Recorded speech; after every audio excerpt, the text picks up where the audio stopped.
오늘 말씀의 제목은 영적 서밋 디모데라는 제목으로 잠깐 말씀을 나누도록 하겠습니다. 계속해서 여러분들 지난주에도 말씀이라는 부분들을 조금 설명을 드렸고요. 영적인 존재이기 때문에 반드시 영의 양식을 먹어야 된다. 한마디로 지난주의 결론이 그겁니다. 특별히 종교라는 개념을 살펴보면 여러분들 복을 받아라는 개념이 종교의 개념이에요. 근데 이제 복음의 개념은 뭐죠? 복을 받는 것이 아니고 복 있는 사람이 먼저 되라는 겁니다. 그래서 복 있는 자가 먼저 되면은 복은 반드시 따라올 수밖에 없게 되게 되는 거죠. 그러면은 복 있는 자가 먼저 돼야 되는데 복 있는 자는 누구인가라고 이야기할 때에 시편 1편 2절에 보니까요. 여호와 율법을 즐거워하여서 그 율법을 주야로 묵상하는 사람, 이 사람이 복 있는 사람이라는 게. 요한계시록 1장 3절입니다. 이 예언의 말씀을 읽고 듣고 지키는 자가 뭐가 있다고요? 복이 있다 이야기하는 거예요. 결국 여러분들 성경 말씀은 사람입니다. 모든 사람이죠. 이들에게 주시는 영의 양식이기 때문에 이 말씀을 가까이 하지 않고요. 이 말씀을 멀리한다. 하나님의 축복도 멀어질 수밖에 없게 되는 거예요. 그래서 꼭 기억을 하시고요. 올 한 해 동안에는 말씀이라는 부분에 도전할 수 있는 우리 모든 성도들이 되기를 주님의 이름으로 축원드리겠습니다. 오늘 세 가지를 좀 살펴보겠습니다. 한 가지는요. 첫 번째는 세 종류의 일꾼이 있습니다. 조금 살펴보고요. 두 번째는 시대를 변화시켰던 하나님의 일꾼들이 있습니다. 그래서 그걸 조금 우리가 특징들을 살펴보면서 마지막으로 왜 사도 바울이 디모데에게 이 유언과 같은 메시지 중에요. 은혜 가운데서 강한 자가 되려 했는가? 그 이유들을 오늘 본문을 통해서 마지막으로 살펴보고 말씀을 마무리하도록 하겠습니다. 세 가지 종류의 일꾼들 우리가 조금 살펴봤으면 좋겠습니다. 첫 번째는 세상이 쓰는 일꾼들이에요. 다들 이제 직장에 이제 대학교를 졸업하면은 취직을 해야 돼서 뭐 여러 가지 원서도 그렇게 쓰고 합니다. 그런데 세상에서요, 직장에서 뽑는 일꾼은 누구죠? 뭐 가장 먼저는 실력 있는 사람이 되겠죠. 그래서 어떤 한 부분에 자기들이 원하는 실력을 갖고 있는 그 사람들을 선별해서 뽑게 되게 되는 거고요. 뭐 옛날에는 이제 이것저것 다 잘하면 좋은데 지금 시대는 여러분들 하나만 딱 잘하면 시대인 것 같아요. 그래서 전문성이라 그러죠. 우리 랩런트들이 어려서부터 하나님이 허락하신 전문성입니다. 달란트를 꼭 찾는 부분들이 필요하겠고요. 거기에다가 인성이라 그럽니다. 이렇게 좋은 인격, 성품을 갖추면은 뭐 더할 나위 없이 좋은 부분들이 되겠지요. 세상에서 직장에서는 이런 기준을 가지고 일꾼을 쓰지만은요. 두 번째입니다. 교회가 쓰는 일꾼이 있어요. 실력 있다고 교회에서 무조건 쓰냐? 그런 개념은 아니죠. 그래서 일곱 집사를 세울 때에 교회가 세우는 일꾼도 그 몇 가지 기준을 조금 살펴보면요. 일곱 집사를 세울 때에 성령에 충만한 자를 세웠습니다. 그리고 믿음이 충만한 사람, 지혜가 충만한 사람, 그 다음에 특징이 한 가지가 있는데 칭찬 충만한 자를 세웠다라는 게. 교회 이제 장로님을 세웁니다. 중직자들을 세우죠. 그런데 욕 들어먹는 사람을 세운다. 그거는 곤란하겠죠, 여러분들. 그래서 제일 첫 번째 무조건 성령 충만 받고요. 믿음 충만해야 되고 교회 일을 해야 되니까 그래도 조금 나름대로의 지혜, 분별력도 있어야 되고요. 거기에다가 추가시킨 게 칭찬 충만한 사람을 세웠다. 그렇게 이제 성경에 나오게 되게 되는 거예요. 물론 이제 이해가 되어지지요. 그런데 사람이 세웠기 때문에 실수가 있습니다, 여러분들. 기도 많이 하고요. 그렇게 세웠는데도요. 그래서 일곱 집사 중에 한 사람이 니골라라는 사람인데 이 사람은 나중에 복음을 떠나서 이단에 빠져가지고 이단의 개수가 되는 그런 일들도 일어나요. 사람이 하는 일은 완전해질 수가 없겠죠, 여러분들. 이게 현장에 나가고 사회에 나가 보면요, 어떻게 저런 사람이 중직자냐, 저런 사람이 목사냐 이래가지고요, 시험 들어 교회 안 다니는 사람들이 참 많아요, 여러분들. 100% 하나님이 완전히 세웠다면 여러분도 실수 안 하겠지만은 사람이 세웠기 때문에 조금 실수했어요. 뭐 조금 부족한 장로들, 거기에다가 목사들 있을 수가 있습니다, 여러분들. 늘 이야기하는 거, 우리가 하나님을 믿지 사람을 믿는 거 아니잖아요, 여러분들. 사람 보고 낙심돼 가지고 저런 인간이 어떻게 예수 믿냐 그래가 열받아 가지고요 하나님을 안 믿겠다. 그게 제일 머리 나쁜 거예요, 여러분들. 그런 사람은 이 사람 머리 나쁘구나, 수준 낮아서 그렇구나, 여러분들 고려하시면 되는 게. 그런데 하나님이 쓰시는 일꾼은 또 다릅니다, 여러분들. 그래서 일곱 지사 중에 서대방과 빌립을 하나님이 들어 사용을 했거든요. 어떤 특징이 있냐? 반드시 하나님이 쓰시는 일꾼은 세 가지의 비밀을 가져야 됩니다. 첫째는 하나님의 해답 가진 자예요. 하나님이 누구를 쓰시는가? 조금 부족하고 모자라고 성질 더러워도 하나님은 반드시 누구를 쓰시냐? 하나님의 해답을 가진 자를 하나님은 반드시 쓰시게 되는 거예요. 왜냐하니까 하나님은 이 땅에 많은 문제가 있지만은 하나님이 보시는 문제는 뭡니까? 창세기 3장 문제예요. 유일한 문제입니다. 세상에 아무리 많은 문제가 있어도요. 뭐 지금도 코로나 때문에 얼마나 많은 문제가 있는지 모르고요. 그러나 아무리 많은 문제가 있어도 하나님이 보시는 문제는 유일한 문제입니다. 창세기 3장 문제예요. 그리고 이 창세기 3장 문제는요, 한 사람도 예외 없이 모든 사람이 걸려있는 모든 사람에게 적용되는 완전한 문제라고 이야기할 수 있고요. 뿐만 아닙니다. 앞으로 시대가 아무리 흘러도 이 창세기 3장 문제는요, 천년이 지나고 만년이 지나도 똑같이요, 적용되어지는 영원한 문제가 되게 되는 거예요. 죄 문제로 말미암아 하나님을 떠나서 사단에게 사로잡혀 있는 이 문제가 되게 되는 거예요.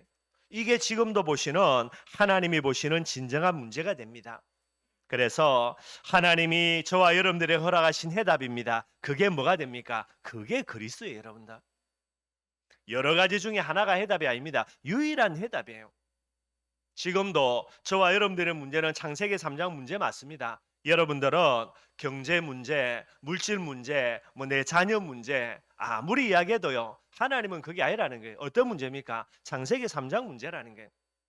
그래서 저와 여러분들이 여러 가지 해답을 찾을지 몰라도 지금도 하나님이 우리에게 주시는 해답은 뭐밖에 없습니까? 그리스도 하나밖에 없게 되는 거예요. 유일한 해답입니다. 그분은 완전한 해답이고요. 저와 여러분들에게 영원한 해답이 되게 되는 거예요. 그래서 제사장으로 선지자로 왕이라는 기름 부음 받은 직책입니다. 그리스도의 비밀을 허락하신 거죠. 창세기 3장 문제가 내 문제 되고요. 하나님의 해답인 그리스도가 나의 해답 딱 되면요. 이때부터 내게 저절로 주어지는 게 있어요. 이게 어마어마한 축복이 되게 됩니다. 이게 이제 복음의 핵심이 되게 되는 거죠. 그리스도라는 이 직책을 이루기 위하여서 예수님이 처녀의 몸에서 성령으로 잉태되어서 이 세상에 오신 거예요. 이것만큼 큰 복음 없습니다, 여러분들. 그 정도가 아니죠. 그분이 지금 나의 모든 문제를 해결하기 위하여서 2000년 전에 저와 의논도 하지 않고요. 우리와 상의도 하지 않고요. 십자가에서 2000년 이후에 있는 저와 여러분들을 위해서 십자가의 대속 제물로 돌아가시면서 다 이루었다라고요. 모든 문제 해결을 선포하시게 되는 거예요. 그리고 그 정도가 아닙니다. 그분이 사흘 만에 부활하셔서 저와 여러분들의 모든 인생의 문제를 해결하셨음을 친히 증명하시게 되게 되는 거예요. 그리고 성천하신 이후에 지금도 저와 여러분들 속에 무엇으로요? 성령으로 함께 계시는 거예요. 이게 복음되이 됩니다, 여러분들. 이거 외에 복음이 없습니다. 이게 유일한 복음이 되는 거예요. 뭐만 되면 됩니까, 여러분들? 이 복음이 진짜 저와 여러분들에게 뭐가 되면 되죠? 기쁜 소식이 되면 되는 거예요. 이때서야 여러분들 죄의 세력 무너지고 불신앙의 세력 무너지고 사단의 세력, 흑암의 세력 그제서야 무너지게 되는 거예요. 저와 여러분들은 복음이 유일하고 완전하고 영원한 기쁨이 되는 그런 축복 속에 있기를 주님의 이름으로 축원드리겠습니다. 이 하나님의 해답이 나의 해답이 안 되어지면요, 아무리 저와 여러분들이 이 자리에서 예배드려도요, 보통 문제 아닌데 여러 가지 문제가 오는 거예요. 제일 첫 번째는 여러분들 아직 오지 않은 메시아를 뭐 해야 됩니까? 지금도 기다려야 돼요. 그게 여러분들 저 이스라엘의 유대인들입니다. 머리에 이상한 꽃갈 하나 쓰고 다니는 양반들이 있거든요. 시꺼먼 옷 입고 그래 다니는 사람들이 있어요. 어느 정도냐? 버스를 기다리는데 줄을 서지요. 사람들이 줄 서 있으면 옆에 안 섭니다, 여러분들. 그 옆줄에 다시 지 혼자 서요. 사람들이 쳐다보죠. 야, 여기 왜 줄을 서냐? 뒤에 서야 되지. 아, 나는 상관없다고. 내 혼자 여기 서겠다고. 야, 그럼 차 어머니 먼저 타면 안 돼. 나 먼저 안 탄다. 너가 다 타고 난 다음에 내 혼자 타겠다라는 거예요. 말이 안 되죠, 여러분들. 그런데 그랬습니다. 왜 그러냐? 쟤들은 사람이 아니고 우리만 하나님의 택함받은 선민이기 때문에 쟤들 뒤에 줄 수도 없다라는 거예요. 이게 여러분들 유대인들입니다. 이들은요, 아직도 메시아가 오지 않았기 때문에 메시아를 기다리고 있어요. 천년 만년 기다려도 안 옵니다. 이미 오셨기 때문에. 다시 오시는 예수님은 어떤 예수님입니까? 재림주로 오시는 예수님이에요. 그래 여러분들, 얘들이 아무리 어마어마한 모습을 가지고 신앙생활 한다 그러면 신앙생활 자체가 아니게 되는 거예요. 그 정도가 아니지요. 십자가의 비밀이 나의 해답과 내 응답으로 내 기쁜 소식이 안 되면요. 예수님이 십자가에서 모든 문제 해결했다라는 게 안 되게 되는 거예요. 이게 불완전한 십자가 됩니다. 그래 여러분들 모든 이단들이 여기서 나오는 게 물론 그걸 이용하는 거지만은요. 예수님이 십자가에서 모든 문제를 완전히 해결했다라는 부분들의 물음표를 달고요. 부족하다라는 거예요. 그래서 자칭 메시아 또가 나와야 됩니다. 그래서 부족한 그 부분도 내가 메시아 되어가지고 이걸 메꾸겠다라는 게 모든 이단들이 거기서 나오는 거예요. 여러분들 예수님이 십자가에서 모든 문제를 해결했다라는 이 믿음 하나만 가져도 어떤 이단이 건드려도 건들 수가 없다니까 여러분들. 그게 안 되어져서 2단, 3단 막 흔들리고요. 신천지 뭐든지 막 흔들려가는 거예요 여러분들. 뿐만 아니죠. 예수님이 십자가에서 부활하지 않았다 어떻게 되겠습니까? 지금도 시체 예수라. 시체 예수니 썩어가는 예수님의 부패를 막기 위해서 향유가 필요하고요. 여러분들 부패를 방지하는 것은 약품이죠. 저와 여러분들 시체 예수라면 어떻게 됩니까? 아무 힘도 없고 능력이 없어. 그러니 내가 이 약 물고 노력해가지고요. 죽어있는 시체 예수를 위하여서 뭔가를 해야 되지. 그게 종교 아닙니까 여러분들? 저와 여러분들은 부활하신 예수님입니다. 모든 문제 해결했다는 증거로요. 죽음 권세, 지옥 권세, 사단 권세까지 완전히 깨뜨리신 부활의 능력 가진 예수님이에요. 이 비밀을 딱 갖고 있으면 여러분들 아무것도 문제 안 되게 되어 있습니다. 뿐만 아니죠. 하나님이 성령으로 우리 안에 계셔야 되는데 이게 이제 제대로 내게 회복이 안 되어지니 하늘에 계신 예수님이 되니까요. 그러니까 어떻게 됩니까? 하나님이 하늘에 계신 거예요. 내 속에 있어야 되는데 제일 무서운 특징입니다. 뭐라고요? 당신 오늘 죽으면 구원받을 수 있냐? 뭐라 말하겠습니까 여러분들? 죽어봐야 안다는 거예요. 요게 천주교 성자들입니다. 천주교 열심히 다니는 사람 있죠. 편안히 불러가지고요. 야, 니 오늘 죽으면 구원받을 수 있냐 물어보면요. 진실한 천주교 신자들은 뭐라 말한다고요? 나 모른다. 죽어봐야 안다 그래요. 왜 죽어봐야 압니까? 하나님이 나와 함께 계신 게 아니니까. 그래서 여러분들 죽어가지고 눈 떴는데 지옥에 있으면 우짜자는 말이죠 여러분들. 그러니 이게 어리석은 거예요 여러분들. 성경은 분명히 이야기합니다. 하나님은 지금도 성령으로 우리 속에 계셔서 우리와 함께 하시면서요. 천국의 축복을 누리게 하시다가 우리가 사명당하는 그날 저와 여러분들을 불러서 어디로 갑니까? 영원한 본향 천국으로요. 저와 여러분들을 데려가시는 거예요. 천사를 보내어서. 그래 여러분들 이 해답을 안 갖고 있는데 하나님이 쓰려고 한다. 하나님이 어떻게 쓰겠어요?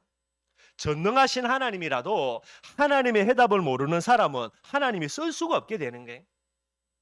오늘 이 시간에 저와 여러분들의 마음속에 하나님의 해답인요 그리스도를 딱 붙들고 있다면 언젠가는 하나님이 저와 여러분들 쓸 수밖에 없습니다 여러분들.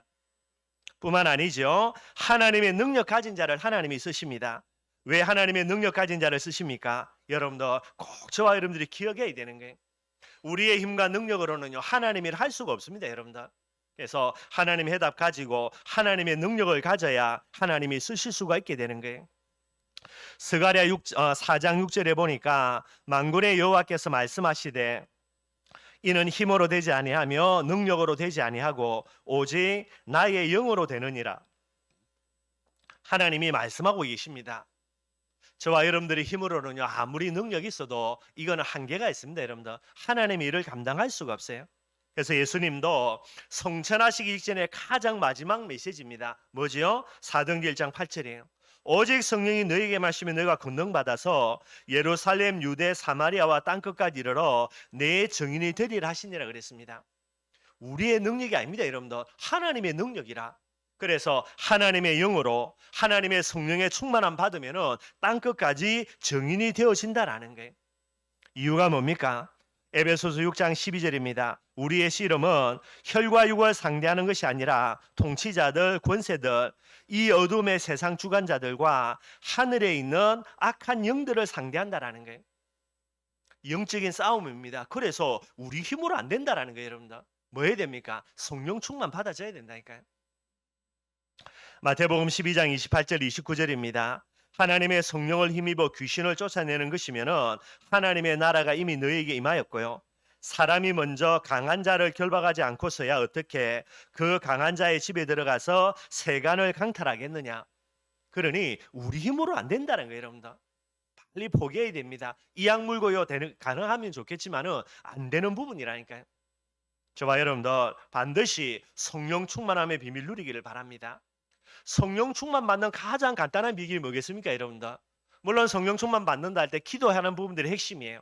그런데 가장 편안하게 쉽게 성령 충만 받는 비밀, 그게 바로 말씀 읽으면 됩니다, 여러분들. 성경 말씀은 무엇으로 기록되었다고요? 하나님의 감동으로. 다른 말로는요, 하나님의 형상으로. 하나님의 형상은 뭐겠습니까? 결국은 성령 하나님이지요. 그러니 저와 여러분들이 말씀 본다. 어떤 분들은 말씀이 어려워서 잘 모르겠다. 괜찮다니까 여러분들. 왜냐하니까 우리 속에 하나님의 성령이 있어요. 우리가 하나님의 말씀을 봅니다. 내 머리로는 내 인격과 내 지식으로는 이해가 안 되어지도요. 내 속에 계신 성령은요. 가장 큰 힘은 없는 시간. 그게 성령을 보는 시간이 되게 되는 거예요. 물론 우리가 기도할 때 성령 충만 받으면 우리의 감정 속에 또 우리의 몸 속에 이런 여러 가지 부분들이 회복이 되는 것도 물론 이익이 있습니다, 여러분들. 그러나 그렇지 않다 하더라도요. 계속 말씀 보면서 성령 하나님이 힘을 얻다 보면요. 어느 날 이게 내 마음과 내 생각 속에 내 육신 속에 결국 흘러 넘치게 되는 거예요. 그래서 말씀을 가까이 하는 부분들을 이야기했고요. 세 번째입니다. 하나님이 쓰시는 사람이 누구인가? 하나님의 소원 가진 자, 하나님이 쓰게 되는 거예요. 하나님의 해답 모르면 절대로 하나님의 능력 회복 못합니다. 하나님의 능력을 회복 못할 뿐만 아니라 하나님의 소원 깨달아 알 수가 없어요, 여러분들. 복음 모르는데 하나님의 소원을 어떻게 알겠어요? 그래서 저와 여러분들 하나님의 소원이죠. 마태복음 28장 19절 20절입니다. 제자의 소원요. 그리고 사도행 1장 8절입니다. 증인의 소원요. 이게 하나님의 소원이에요. 이 소원이 저와 여러분들의 소원 반드시 되어야 되는 거죠. 그런데 단순하게 하나님의 소원 이야기하는데 여러분들 항상 말씀드리는 겁니다. 이게 가치로 발견이 돼야 돼요. 제자의 증인이라는 이 가치가 어떤 가치입니까? 이게 여러분들 영적인 가치요, 하늘의 가치요, 영원한 가치가 되는 거예요. 이 가치가 발견이 돼야 되는 겁니다, 여러분들. 이제 명절이 되어지면 여러분들 이제 고향 가시면 여러분들 그죠? 우리의 자녀들 어리다고 용돈 다 안 줍니까, 여러분들? 뭐 저도 뭐 몇십만 원 날라갑니다, 여러분. 많지는 않은데 다 용돈을 줘야 되니까요. 근데 여러분들 그죠? 어릴 때 아무것도 모를 때는 동전 찾을지 모르겠는데 얘들이 나중에 여러분들 조금씩 커가면서 뭐 해야 됩니까? 동전 주면 안 가져갑니다. 가치를 아니까. 요즘 뭐 해야 됩니까? 5만 원짜리 나와가지고요. 이거 줘야 애들이 좋아요, 여러분들. 저와 여러분들도 마찬가지입니다. 단순한 하나님의 소원 정도가 아닙니다. 이게 가치로 딱 발견이 돼야 되는 거예요. 저와 여러분들의 본향이 어디입니까, 여러분들? 우리의 본향은 하늘입니다. 천국입니다. 그래서 저와 여러분들은 이 세상을 살 때에 왜 세상을 살아야 되냐? 내세를 준비하는 인생이 돼야 되는 거예요. 내세를 준비하는 게 맞다면 저와 여러분들의 최고의 가치는 뭡니까? 영원한 가치입니다. 영적인 가치지요. 하늘의 가치가 돼야 되는 거예요. 그 가치가 뭡니까? 그게 제자라.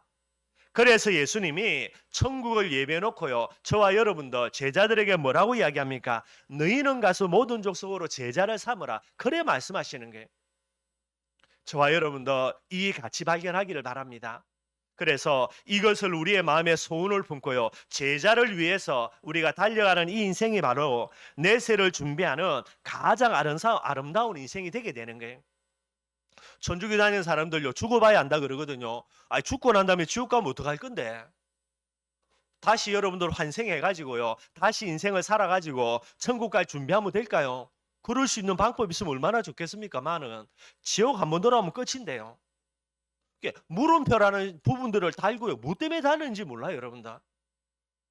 저와 여러분들 우리가 조금 부족하고 연약해도 여러분들 뭐 성당처럼 좋은 건물 없다 하더라도요. 진짜 저와 여러분들이 지혜로운 거예요, 여러분들. 오늘 이 자리에 여러분들 중에 내가 죽어봐야겠다는 사람이 있습니까, 여러분들? 한 사람도 없지. 저와 여러분들은 죽어봐야 아는 게 아닙니다, 여러분들. 죽지 않아도 분명합니다. 천국 갑니다. 그러면 뭐 해야 됩니까? 내세를 준비해야 될 거 아닙니까? 천국을 준비해야 될 거 아닙니까? 천국을 준비하는 가장 가치 있는 인생, 그게 바로 하나님의 소원입니다. 제자의 소원 가지고요, 증인의 소원 가지고요, 한 걸음씩 한 걸음씩 걸어가시면 되는 거예요. 오늘도 여러분들 꼭 기억하시고요. 하나님이 쓰시는 일꾼입니다. 서대방과 빌립이죠. 하나님의 해답, 하나님의 능력, 하나님의 소원 딱 가지고요. 우리 모든 춘천이마을 교회들이 올 한 해도요. 마음껏 하나님께 쓰임 받는 그런 축복 광담 누리기를 주님의 이름으로 축원드리겠습니다. 두 번째로요. 하나님께 쓰임 받는 건 맞는데 여러분들 시대를 변화시켰던 하나님의 어마어마한 일꾼들로 쓰임 받은 사람들이 있어요. 이제 믿음의 선진들아 이야기합니다. 여러분들 노아 같은 경우요. 하나님이 홍수를 내려가지고 온 세상을 썰어버리려고 하는데 하나님이 누구를요? 노아를 들어가지고 방주를 만들게 하는 거예요. 이런 귀한 부분들 뿐만 아닙니다. 모세지요. 하나님이 모세를 불러서 출애굽이라는 어마어마한 역사의 도구로 하나님이 모세를 쓰시는 거예요. 요셉입니다. 온 세계가 흉년 들어서 죽을 수밖에 없는데 하나님이 요셉을요 애굽의 노예로 보내가지고 나중에 감옥에도 갇히지만은요 하나님의 응답을 받아서 애굽의 총리가 되어서 전 세계에 하나님을 설명하는 이런 축복들요. 비록 이제 나라가 망해서 포로로 잡혀가는데 포로로 잡혀갔는데도요 그 바벨론이라는 나라에서 모든 하나님의 응답과 축복 다 누리면서 하나님의 살아계심을 설명하는 사람, 그게 다니엘이에요. 여러분들, 이런 어마어마한 응답들 뿐만 아니라 사도 바울이죠. 피박자였는데 많은 사람들을 예수 믿는다는 이유로 잡아 죽였는데 이 사람이 변화돼 가지고 세계 복음화의 주인공으로 쓰임 받았던 게, 이런 사람들 전부 다 뭐가 있습니까? 정말로 특징이 있습니다. 뭐 잠깐 하나님께 쓰임 받다 간 그 정도가 아닙니다. 이 모든 다섯 사람들은요 아예 그냥 시대를 바꾸는 그런 축복과 응답을 누린 게, 이들이 어떤 특징을 갖고 있습니까? 오늘 본문에 이야기하려고 하는 건데요, 영적인 서밋이라는 특징을 갖고 있어요. 서밋이라는 단어는 여러분들 영어지만은요 이 뜻을 보면은 여러분들 산 꼭대기라는 겁니다. 산 꼭대기는 최정상이죠. 가장 높은 자리에 있는 것을 가리켜서 서밋이라 그래요. 그래서 대통령들 모여가지고 정상회담을 하는 것을 가리켜서 서밋 회담이다 뭐 그런 단어도 쓴다 그래요. 잘 안 쓰는데 요즘 보니까 여러분들 이 단어들이 조금씩 나오더라고요. 뭐 생수회사에 그 생수병에다가 뭐 서밋 붙여가지고 나오는 것도 제가 봤고요. 그 정도로 이제 좋은 단어이지요. 그런데 하나님이 시대를 변화시켰던 어마어마한 하나님의 일꾼들은요 전부 다 어떤 특징요? 영적인 부분들에 있어서 최정상이라는 게, 가장 꼭대기 높은 자리에 있었다라는 겁니다. 많은 걸 이야기할 수 있겠지만 여러분들 복잡하지 않게요 세 가지 영적인 서밋이 있어요. 그 첫 번째가 은혜 서밋이라 그럽니다. 하나님이 쓰시는 일꾼들 하나님의 해답 가져야 된다 그랬죠. 단순한 해답이 아닙니다. 여러분들, 하나님의 해답이 그리스도니까 이 예수 그리스도라는 하나님의 해답에 가장 은혜 많이 받는 사람, 이게 영적인 서밋이에요. 그 사람을 하나님이 어느 정도로 쓰신다고요? 시대를 바꾸는, 시대를 변화시키는 이 일에 하나님이 가장 귀한 일꾼이자 도구로 하나님은 쓰시게 되게 되는 거예요. 뿐만 아닙니다. 하나님이 쓰시는 사람, 하나님의 능력 가진 자죠. 성령 충만함이라는 게, 최고로 성령 충만 받는 사람, 이걸 다르게 이야기하면 기도 서밋이라 그래요. 하나님의 능력인 성령 충만함에 최고의 기도의 비밀 속으로 들어가는 그 사람을 가리켜서 기도 서밋이라고요. 이 사람을 하나님은 반드시 쓸 수밖에 없게 되는 게, 또 조금 다른 관점이겠죠. 기도라는 비밀은 복음을 누리는 거니까요. 하나님의 해답인 예수 그리스도의 복음을 최고로 누리는 그 사람, 그 사람을 하나님은 반드시 쓸 수밖에 없게 되는 겁니다. 전도 서밋이라고도 이야기하죠. 하나님의 소원인 전도를 위해서 최고로 영적 싸움을 싸우는 사람, 이걸 전도 서밋이라 그래요. 많은 영적인 서밋을 이야기할 수 있는데 세 가지 정도는 저와 여러분들이 마음속에 꼭 담아야 되겠죠. 가장 은혜 많이 받는 은혜 서밋, 가장 성령 충만 받고 복음 누리는 기도 서밋, 가장 영적 싸움 잘하는 전도 서밋, 이게 여러분들 영적인 서밋이라는 걸 이야기하는 게, 왜 이걸 말씀을 드리냐, 꼭 저와 여러분들의 머릿속에 담아야 됩니다. 저와 여러분들은 예수가 그리스도라는 복음으로 구원을 받았어요. 제사장과 선지자원과 왕이라는 이 복음의 비밀 가지고 구원을 받았습니다. 그리고요 예수님은 저와 여러분들은 이 제사장, 선지자, 왕의 비밀을 담은 그리스도의 대사로 현장에 파송한 거예요. 그러니 저와 여러분들이 현장에서 뭐로 인정받아야 됩니까? 그리스도인으로 인정을 받아야 됩니다. 그 그리스도인이라는 말은요 세 가지 직책, 제사장으로 인정을 받아야 돼요. 제사장은 뭡니까? 맨날 예배 드리는 거죠. 그래서 현장에서 예수가 그리스도라는 복음의 비밀을 가장 은혜 받는 여러분들, 이 예배자로요, 신앙 고백하는 예배자로 저와 여러분들 현장에서 인정받아야 되는 거예요. 선지자입니다. 하나님의 뜻과 계획을 구하고요 성령 충만 받는 이 비밀, 기도 서밋으로 인정을 받아야 되는 거고요. 전도자라 그랬죠. 여러분들 왕의 비밀 가지고요 모든 사단의 세력을 꺾는 이 비밀로 인정을 받아야 되는 거예요. 그리스도의 복음으로 구원받고 그리스도의 대사로 파송받아서 현장에서 그리스도인으로 삶을 살아야 되는 거예요. 그러니 왕 선지자 제사장의 비밀 가지고요. 속에서 우리가 은혜 서밋으로, 기도 서밋으로, 전도 서밋으로 저와 여러분들이 하나님 앞에 인정받고 세워져야만 되는 겁니다. 그게 제일 중요한 우리의 사명이자 축복받는 가장 중요한 비밀이 되는 거예요. 그래서 아까 방금 말씀드렸던 5명의 인물도 간단하면 살펴보겠습니다. 노아죠. 여러분들 잘 아시는 줄 압니다. 창세기 6장 8절입니다. 뭐라 그랬습니까? 모든 사람이 하나님을 떠나버렸어요. 이때에 성경은 이야기합니다. 그러나 노아는 여호와께 은혜를 입었더라 그랬어요. 모자랄 수도 있습니다. 뭐 나이가 여러분들 그죠? 뭐 600살 가까이 돼가니까요. 완전 할아버지 노인요. 어찌 보면 이제 죽을 날을 기다릴 수밖에 없는. 그런데 문제는 뭡니까? 이 노인네인데 이 노아가요. 그 당시의 모든 사람들 중에서 가장 은혜 많이 받았던 은혜의 수미시라. 그러니 하나님이 홍수를 막는 홍수를 이겨낼 수 있는 방주의 사명을 누구에게요? 노아에게 허락을 하는 거예요, 여러분들. 저와 여러분들이 나이가 많다 작다 아무 상관이 없습니다. 잘났다 못났다 아무 상관이 없습니다, 여러분들. 은혜 스밋 된다면 그 사람은 시대를 바꾸는 부분으로 하나님은 주인공으로 쓸 수밖에 없게 되는 거예요.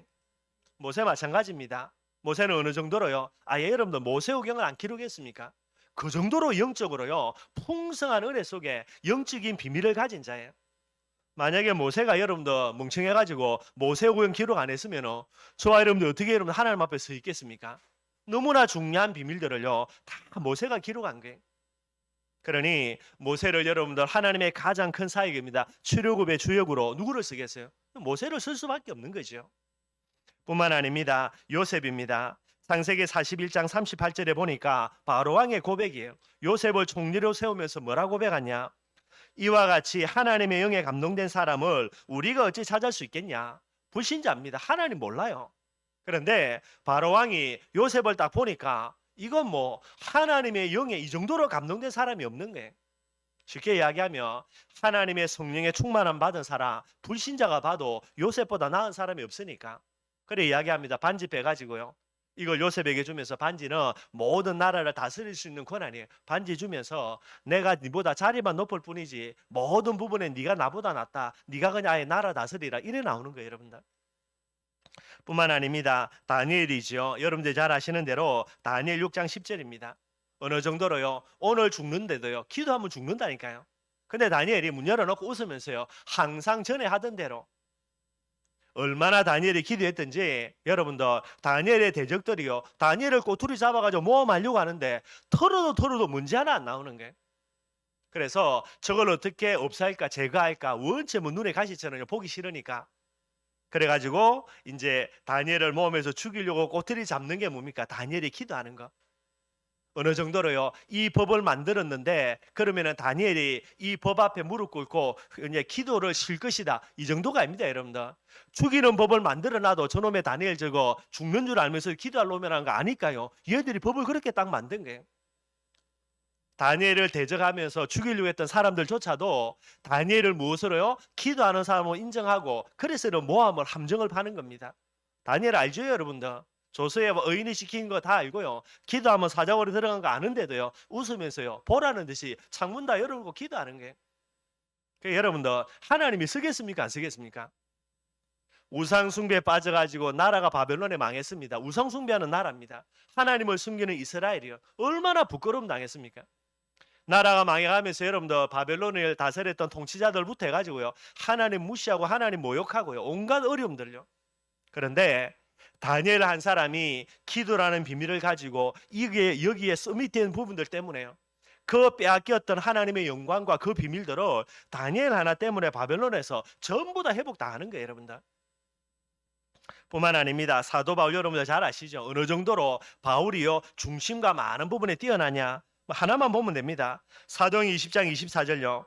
하나님의 은혜의 복음을 증언하는 일을 마치려 하면은 나는 나의 생명조차도 조금도 귀한 것으로 여기지 아니한다. 바울의 고백이에요, 여러분들.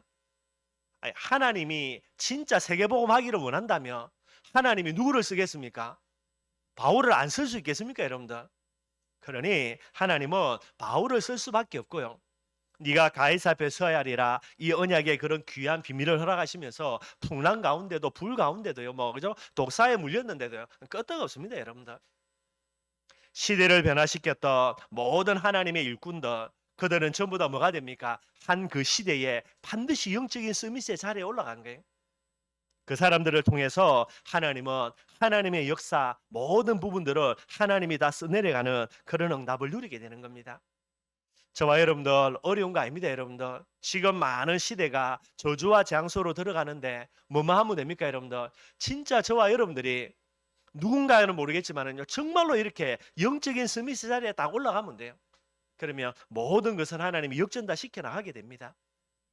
오늘 마지막으로 본문 조금 한번 살펴보도록 하겠습니다. 오늘 본문은 여러분들 디모데 전후서인데요. 디모데 전후서는 뭐냐니까 바울이 이제 순교의 날에 가까운 거예요. 순교하니까 바울이 이제 부름받아 가야 되지요. 근데 바울은 세계복음화의 주인공으로 사역을 감당했으니까 이 이후에 바울이 죽고 난 이후에 이 세계복음화의 사역을 어떻게 할 것인가 늘 이제 고민이 되는 거예요. 그래서 바울이 이 부분들을 두고 대안으로 세워나온 게 그게 이제 디모데가 됩니다. 그래서 바울의 뒤를 이어서 세계복음화의 주역으로 하나님이 또 바울이 그렇게 선택한 사람이 디모데가 되는 거죠. 그래서 이 디모데를 향해서 여러 가지 권면들을 합니다. 그게 이제 디모데 전후서가 되게 되는 거고요.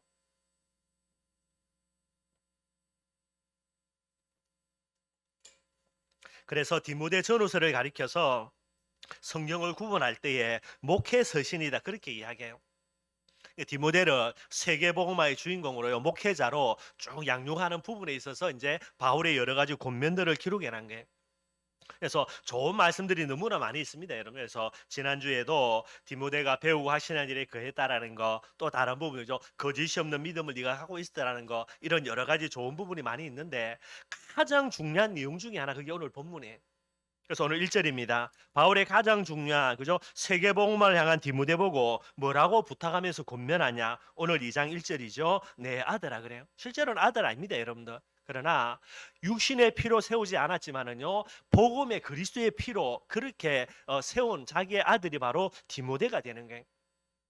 이 디모데에게 이야기합니다. 그러므로 너는 뭐라고요? 그리스도 예수 안에 있는 은혜 가운데서 강하고 이게 바울이 이야기하는 거예요. 한마디로 뭐죠, 여러분들?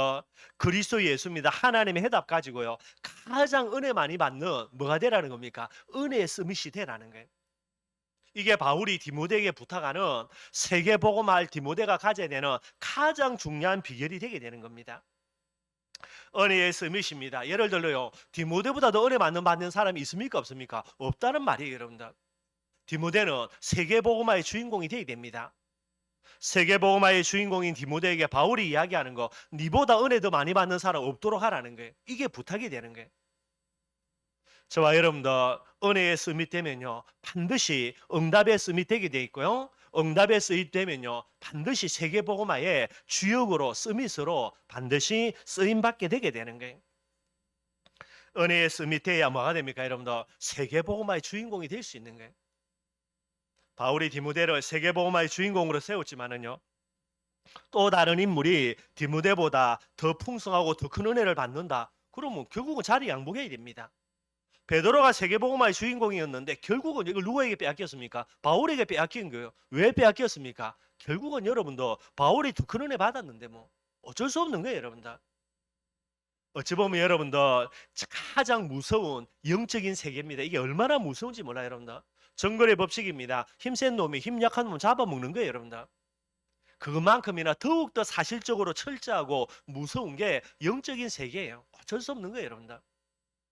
정말로 저와 여러분들이 가장 은혜 많이 받는다. 내가 은혜 받고 싶어 받는 게 아닙니다, 여러분들. 그 이전에 하나님이 은혜를 주셔야 되는 거예요. 왜 내게 하나님이 가장 많은 은혜를 주십니까? 많은 응답하더라고. 응답 주려고. 그래서 그 응답 가지고 나를 세계복음화의 주인공으로 쓰려고 의뢰되는 거예요. 여러분들 은혜 받는데 이게 보통 일 아닌 거죠. 그래서 이 모든 것들을 알고 있었던 바울이 이야기합니다. 너 다른 거는 다 양보해야 된다고요. 다른 거는 다 부족해도 된다고요. 뭐만큼은 진짜 네가 세계복음화의 주인공이 되려고 하면 가장 은혜 많이 받는 사람이 되어야 된다라는 거예요. 이 비밀 여러분들 꼭 마음속에 담기를 바랍니다. 사도 바울 본인도 여러분도 최고의 은혜 스미스였어요. 바울의 고백들요. 많은 거 빼고 두 가지만요. 빌립보서 3장 8절입니다. 바울이 뭐라고 고백합니까?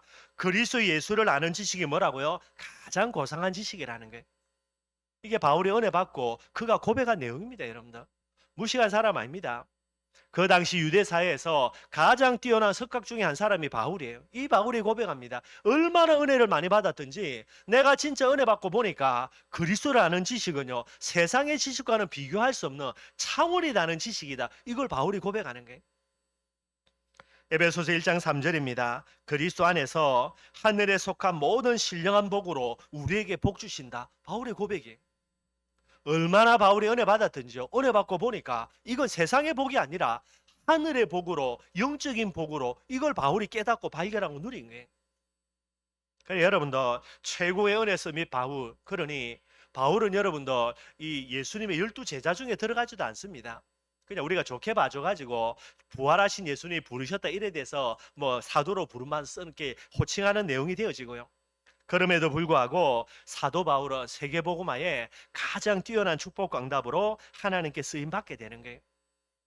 올 한 해 저와 여러분들에게 하나님이 많은 응답을 예배해 놨습니다. 그 응답의 가장 중요한 키는 뭐가 되죠? 은혜 받는 만큼이에요, 여러분들.